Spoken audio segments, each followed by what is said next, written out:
Hey, my name is Jon Acuff. I am recently a Nashville resident. You can see there's boxes in the background and then unmade beds.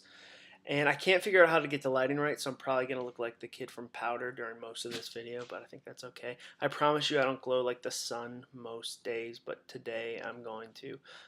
All I do is win, really. And I've been listening to a lot of Matt Chandler lately, so I feel like I should start this by saying I want to say hello to the Denton campus, everybody out there.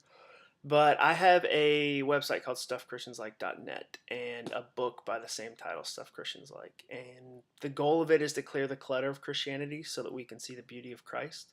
And I do that with satire. And the site actually started as a reaction to another site. I feel like we as Christians always take popular secular ideas and put some God spin on them or God flavor and then spin them from got milk into got God or Adidas into add Jesus. So that's what I did with Stuff Christians Like. It's completely a rip off of a secular site, but it's been this weird community that's grown out of it over the last 2 years, and it's been a blast. So that's kind of the background. The question from the Nines folks was, what's been one kind of game changing thing you've thought about or learned? And for me, it's pretty simple: surprise. I read this book called Accidental Magic by this guy, Roy Williams, and in it he talks about this part of our brain called Broca. And Broca is the part of your brain that's kind of like the gatekeeper. It's the bodyguard or the bouncer, if you will. And Broca's main job is to filter out new ideas because the brain doesn't love new ideas. They're hard to work through or process.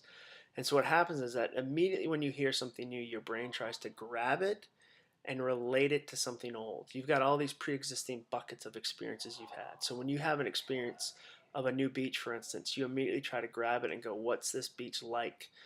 What does this remind me of? And so that's what Broca does. And it really impacts the way we tell stories and the way we communicate with people. And so often what will happen is that when you share something new with somebody, they'll try to figure out what bucket to put it in so that they can stop thinking about it. And you see this happen with communication. You see it happen with brands all the time.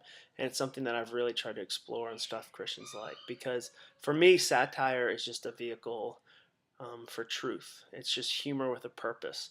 And so I use satire to surprise. And one of the ways I've done that is with this story I tell called Booty God Booty. And Booty God Booty is just this idea from a radio station in Atlanta. It's called V103, the People Station. It's a hip hop station, which makes sense because clearly I'm pretty street. I mean, even in the pale of this video cast, you can tell that I'm pretty hip hop, pop and lock and whatnot. But I was listening one morning. I heard at 6:30 every morning they do something called the inspirational vitamin, and it's kind of their God moment, and it's an uplifting moment with God where they'll read a Bible verse or they'll do a hymn or they'll play a gospel song, and it's just this kind of 5 minute segment of God time. But what happens is that 5 minutes before that and 5 minutes after that is their normal programming. So you'll go from at 6:25 a song like "I'm in love with a stripper" into 6:30 inspirational vitamin time, and then 6:35 Lil Wayne Lollipop. And I heard that one morning. I thought that's really weird. They just went booty, God, booty. That's a weird way to do your programming. And I started to make fun of that until I realized, oh snap, my own life is like that. How often on a Saturday night is it all about me? You can find me in the club, bottles full of bub. It's my birthday. See, I told you I was street. And then Sunday morning, I'm back with God, and we're BFF. From 9 to 12, we are LOL and praising.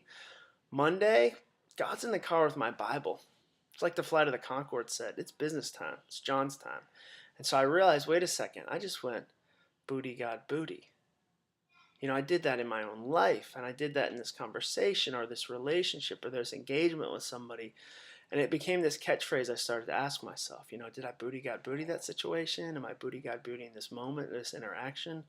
And so when I share that story with teenagers, if I stood on stage with a youth group or a college crowd or any age group and I said, hey, tonight I really want to kind of talk through or unpack some of the ways that we don't live consistent lives for Christ.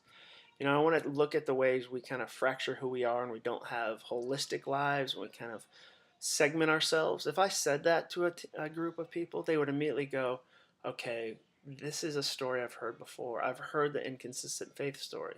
I'm going to think about something else. And they'd stop thinking about what I was talking about. But if I stand on the same stage to the same group of people and say, hey, tonight I want to talk about booty got booty, you can't grab that. Your brain can't grab that. There's not a booty got booty bucket. You know, nobody is going to say, oh, again, Billy Graham did the booty crusades for like 10 years. I'm sick of this conversation.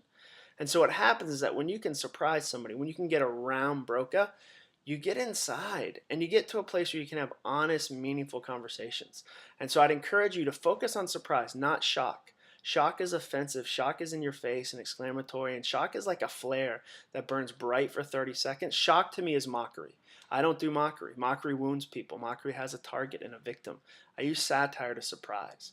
And so I'd encourage young leaders out there, old leaders out there, think about the ways your messages are being heard. Can I grab it and throw it in a bucket and stop thinking about it?